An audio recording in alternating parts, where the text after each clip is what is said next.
Okay, so last time we got into an exercise in which we found partial derivatives, and then we found out that the derivatives, the mixed derivatives, that is, when we do the first partial derivative with respect x, and then y, and then if we do the partial derivative first with respect y, then with respect x, those two partial derivatives are exactly the same quantity, exactly the same.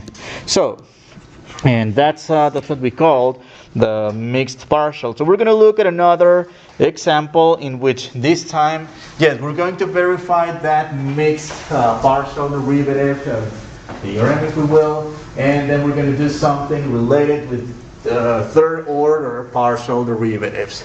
All right.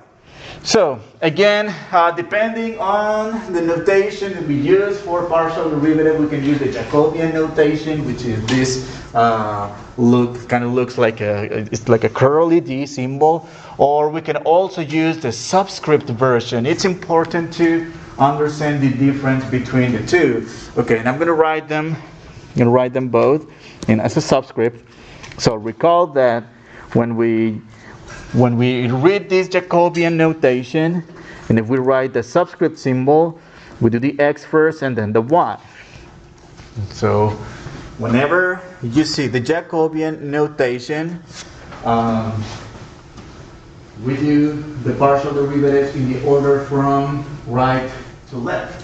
When we have the prime notation, or rather the subscript notation, we do it from left to right.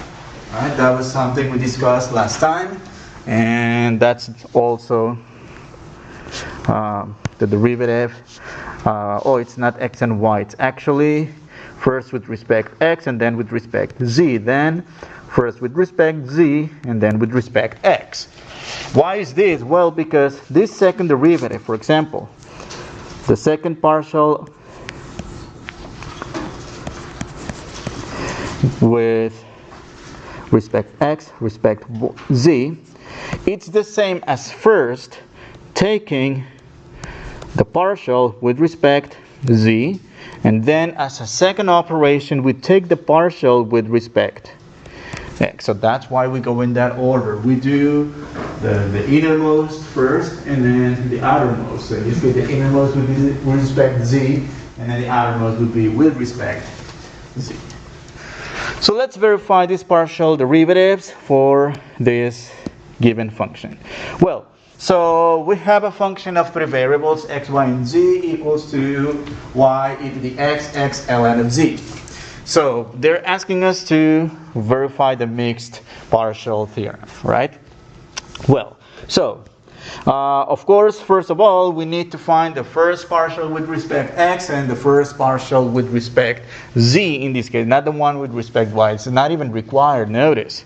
So let's take, I'm going to use the subscript notation this time. So f, I'm going to do first with respect x. So we're going to take the partial derivative of this function with respect x. Well, we have y, which is treated like a constant. We're only differentiating e to the x. And well, this would be y e to the x. And well, in this case, we have x times ln of z, because in this case, we're differentiating with respect to z. With respect to x, z is remaining constant. So all we do is differentiate the x, and the derivative of x is simply 1, right? Times ln of z. Simplifying this, y e to the x and plus ln of z. What about the partial derivative with respect to z in this case? Well, so let's go back to the original function. Well, the first term, y e to the x, doesn't have any z's at all. So what's the derivative of that term? 0, right? It's 0.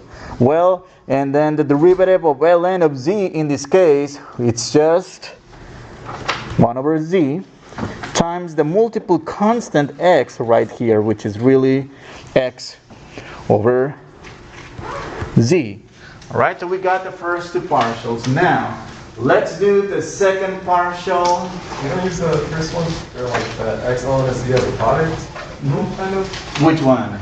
The x ln of z, wouldn't that be a product rule? Well, but the thing is we're differentiating with respect to z, so this x is treated like a constant, like we were differentiating 5 ln of x. So that'll be 5 times 1 over x. It's just a multiple constant. Unless we had z ln of z. In that case, we use the product rule. Good question. All right, so let's take the second partial. So I'm going to go with the f with subscript x, and I'm going to do a second partial with respect z. Okay, so this one, let me just connect it.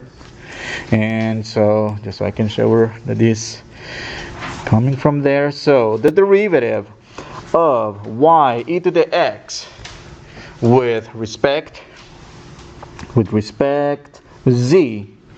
So that's the first derivative, but it's the derivative of the first term with respect to z. 0, the derivative of ln z, 1 over z. And let's go again with the second one.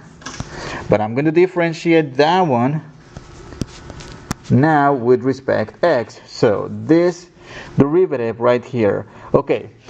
To have a better visual of how to differentiate this function, because in this case we're going to differentiate with respect x, everything else is constant, so it's like having 1 over z times x. So what would be the derivative of this one? 1 over z?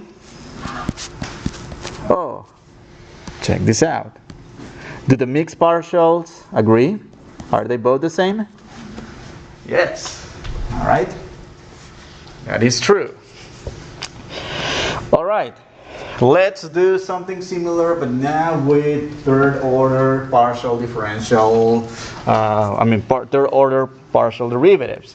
And again, in Jacobian notation, that's what we have. However, in the other notation, the f notation, this would be f first with respect x, then with respect z, and then again with respect z. All right.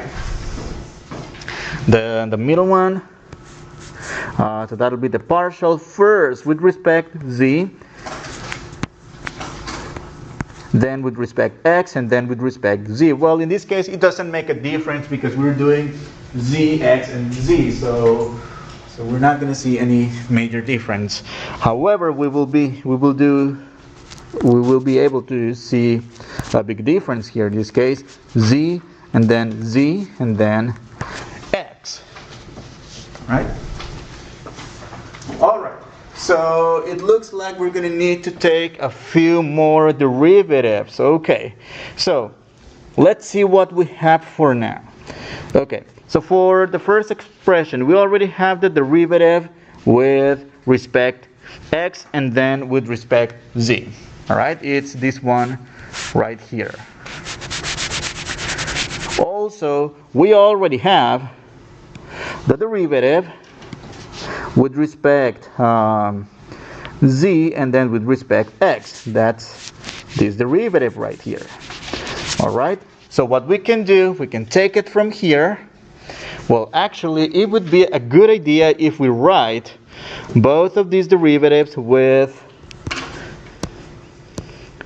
negative exponents, because 1 over z, we wouldn't be able to differentiate it while it's in the denominator, just like this. All right. So let's see. So partial f with respect x and then with respect z, and then again with respect z. Well, what's the derivative of z to the negative 1?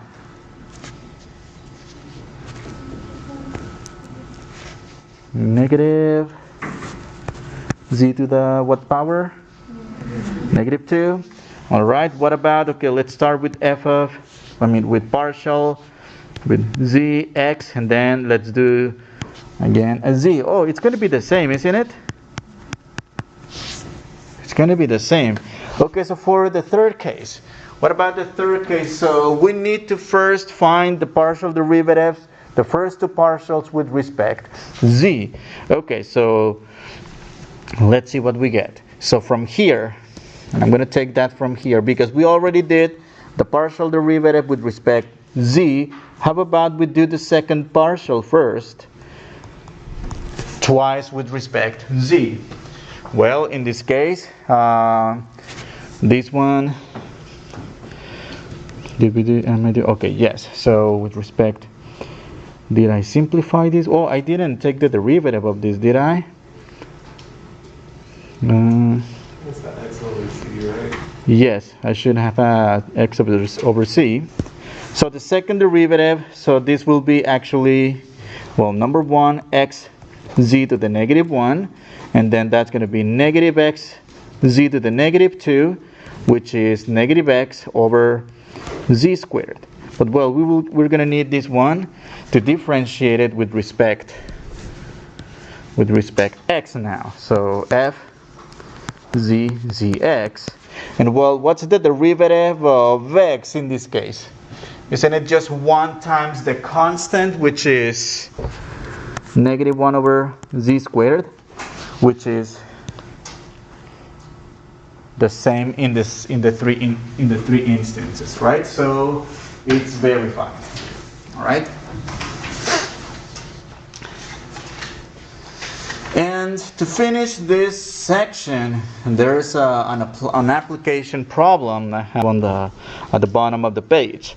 So we have the volume in liters of certain mass of an ideal gas, and its related pressure P in millimeters of mercury, and its temperature T in degrees Kelvin. And it's given by this equation, V equals 30.9 T over P. Well, of course, we're talking about the ideal gas law. And for those of you who have taken a chemistry class, well, that's PV equals nRT. And solving for V, nRT over P. But in this case, it looks like this 30.9, it's already being put together within, well, whatever mass, it's a given mass that was later converted to moles and then multiplied by the universal gas constant, depending on the units, 0.082 or 3.14, different versions of it. So it should make sense to have this equation, okay? So they're asking us to compute the partial of the volume with respect to temperature and the partial of the volume with respect to pressure when the temperature is T equals 100 and P equals 200. Then we're going to interpret these results. All right, so number 1. So good thing we have already a function. We don't need to solve it anymore. So let's find the partial derivatives. Well, so partial V with respect temperature. So that's going to be 30.9 over P, because the derivative of T with respect T is just 1. And on the other hand, we are going to have the partial derivative of the volume with respect the pressure, in this case P. And well, in this case we need to rewrite this formula here, this equation, 30.9 T P to the negative 1. That's going to be negative 30.9 T P to the negative 2, which would be a good idea to rewrite it in terms of positive exponents.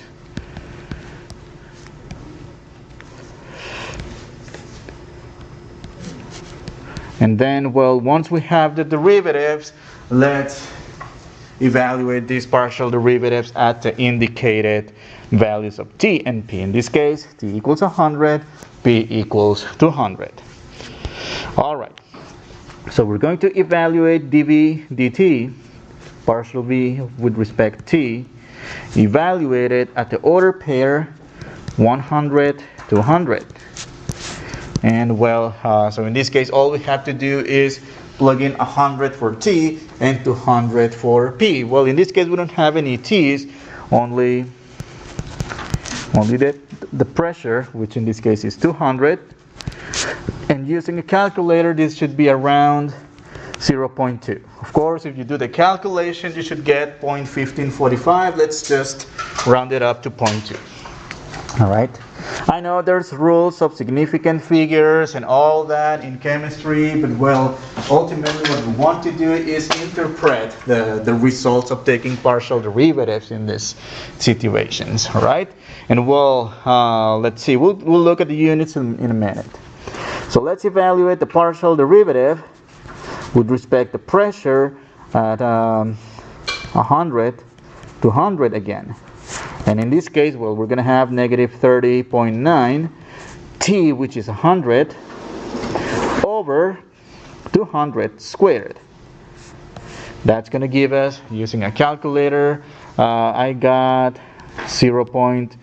negative 0.077. Okay, I'm going to keep these decimals in this case like this. But now, okay, so these are the results. I mean, I guess it's nothing really new, but in this case we need to interpret these results. So notice, I mean, in the bigger picture of partial derivatives, the partial derivative with respect to x gives us the slope or the rate of change of the function in the x direction. And the partial derivative with respect to y gives us the rate of change in the slope in the direction of y. So in this case, in the context of this problem, we need to interpret this in words. So what is this telling us? So this is telling us that the volume of a gas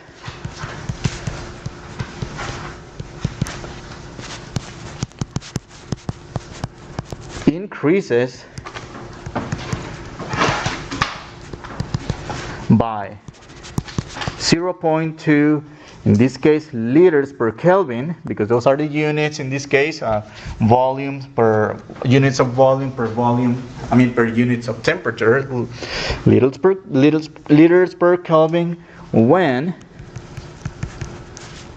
T equals 100 Kelvin and the pressure P equals 200 millimeters of mercury. Right, those are units for millimeters of mercury. And then what about the next result? And just be careful with some little subtlety here. So this means that the volume